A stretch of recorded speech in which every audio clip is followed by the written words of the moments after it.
Well, we've moved on from debt, so I hope you're all debt-free today. Happy Hanukkah. This is a different one. I don't want you all to take this wrong, but the title of it is Conspiracy Theology.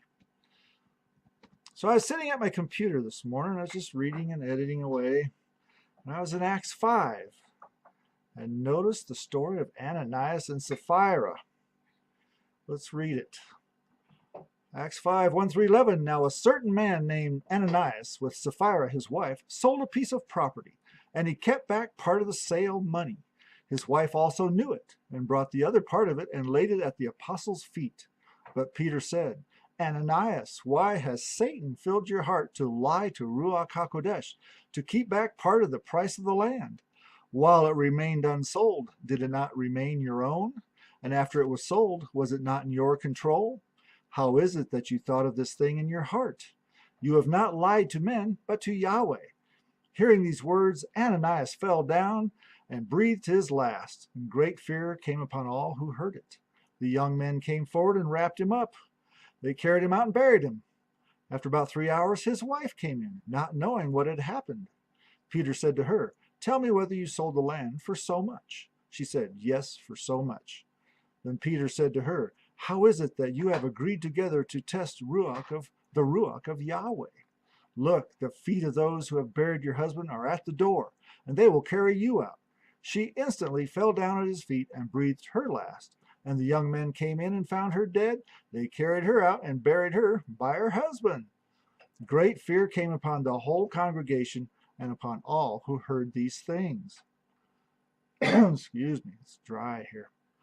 Ananias and Sapphira broke the 8th and 9th commandments and died instantly upon the exposure of their sin. Exodus 20, 15, and 16 explains those 2 commandments. You must not steal from anyone. Wow, that's pretty simple. Don't be a thief. You must not give false testimony against your neighbor. Oh, well, that's pretty straightforward. Don't be a liar. Ananias and Sapphira were thieves by keeping back part of that money for the sale of their property, and then they lied like they were giving the whole value of the sale to the congregation. Apparently, Yahweh considers Ruach HaKodesh our neighbor. After all, he lives right inside of us. He's our closest neighbor. Peter and the Ruach were the 2 people needed to condemn them. But these guys were bearing false witness against, if there is such a thing back then, the real estate agent, the mortgage company, the title company, the Godhead, the city elders, and the congregation of Yeshua. You know, there was other people that knew what they actually paid for that property or what they received for their sale. Ananias and Sapphira could have just brought in 10% of the value as a tithe. They could have done that. Or they could have brought in 10% of the tithe plus the 20% monetary conversion and given 30% of the value. And then everything would have been just fine if they'd have just said that. This is our tithe. But they didn't do that. They wanted to pretend like they were giving the full 100% value of that sale. They were very deceitful, and it cost them their lives. But here's the point of this post. I want you to get this, folks. We've had a lot of people talking to us about the law. I don't know why people are so hung up on it. Notice the timing of this event in Acts 5. It's after Yeshua died, was buried, rose, and ascended to the right hand of the Father. It's after Pentecost. These 2 thieves and liars were Ruach-filled believers.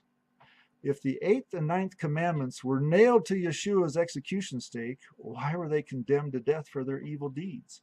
Weren't they supposed to be under grace?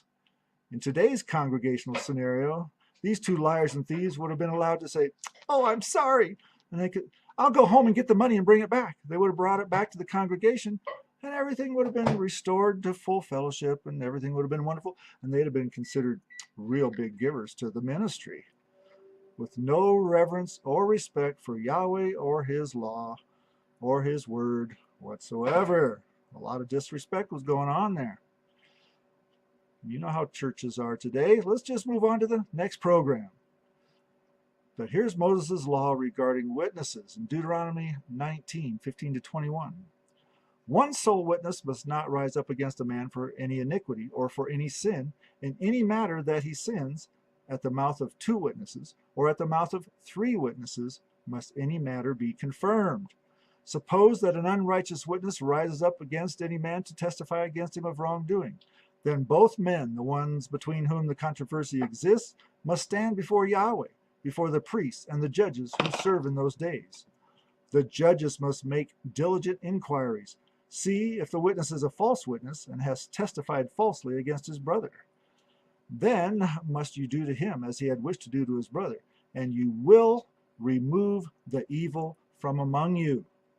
Then those who remain will hear and fear, or have reverence and respect, and will from then on commit no longer any such evil among you. Your eyes must not pity. Life will pay for life, eye for eye, tooth for tooth, hand for hand, foot for foot. Wow, that's pretty amazing. That was in the false witness teaching. Apparently what Ananias and Sapphira did warranted the full penalty of the law, even though they were under grace, as we are.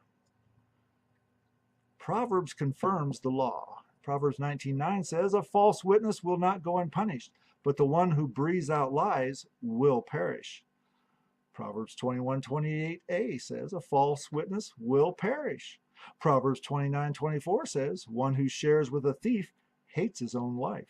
He hears the curse and says nothing. And speaking of the curse, listen to what Zechariah has to say. This is the teaching of that flying scroll that Zechariah saw in Zechariah 5. Well, here's just verses 3 and 4. Then he said to me, this is the curse that goes out over the surface of the whole land. For every thief will be cut off from now on, based on what it says on the one side. He's talking about the flying scroll. While everyone who swears a false oath will be cut off, based on what it says on the other side of the scroll.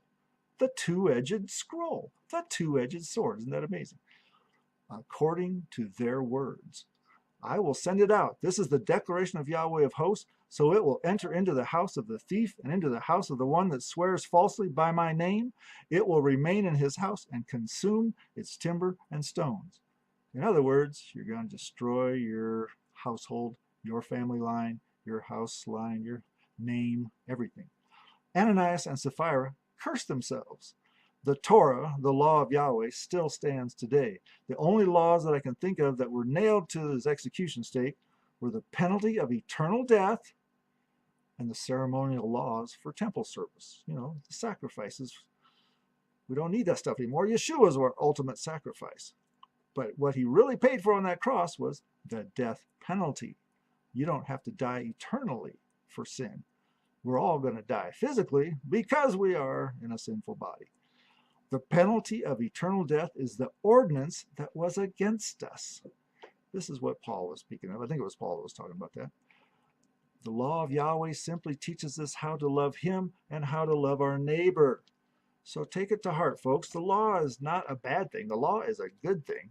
We have to have moral law for all eternity. If we do not, there will be no kingdom of Yahweh. There can be no society. You will not have a society that sticks together, just like America's fallen apart, because what have we done? We've thrown out the commandments.